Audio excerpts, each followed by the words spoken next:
Join అయినప్పుడన్నా ఒక 3-4 months ఏం కావు అట్లా. అలాంటప్పుడు ఎలాంటి స్టెప్పులు తీసుకోవాలా, అంటే ఓపికతో ఉండాలా? మీరు నమ్మరు, 1.5 year సంవత్సరంన్నర నేను ఒక్క ప్లాట్ అమ్మలే. ఒక అపార్ట్మెంట్ ఫ్లాట్ అమ్ముదామని వెళ్ళాను. అప్పుడు మీకు అనిపించలేదా గవర్నమెంట్ జాబ్ చేసి వచ్చిన అనవసరంగా వచ్చిన అనిపిలే?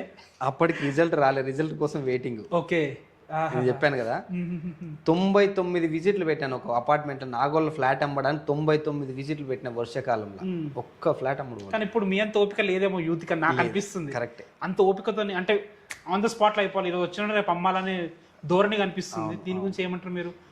ఈ ఫీల్డ్ లో సక్సెస్ కావాలంటే మేజర్ గా ఓపికని చాలా ఇంపార్టెంట్. ఏదో వచ్చినాం కదా ఒక ఫ్లాట్ అమ్ముకున్నాం కదా ఇంటి అవసరాలు, అంటే మంత్లీ నీడ్స్ కోసం చేసేవాళ్ళైతే ఇక్కడ రావద్దు. మంత్లీ నీడ్స్ చేసుకునే వాళ్ళు ఏదైనా జాబ్ చేసుకోవచ్చు. మీకు రియల్ ఎస్టేట్ లో రావాలి అంటే మేజర్ గా మీకు ఒక గోల్ ఉండాలి, ఒక కసి ఉండాలి. నేను ఒక స్థాయికి వెళ్ళాలి. ఎలా అంటే ఒక ఆంటర్ప్రినర్ లెవెల్లో ఒక కంపెనీ స్థాయి పెట్టాలి, నా కింద ఒక 1000 మంది పని చేయాలి అనే ఒక మైండ్ సెట్ ఉంటేనే ఈ ఫీల్డ్కి రావాలి. మీకు ఇంటి అవసరాలు ఏదో బండి కారు అట్లా నార్మల్ జాబ్ చేసుకోవచ్చు. ఈ ఫీల్డ్కే రావాల్సిన అవసరం లేదు. ఇంత కష్టపడి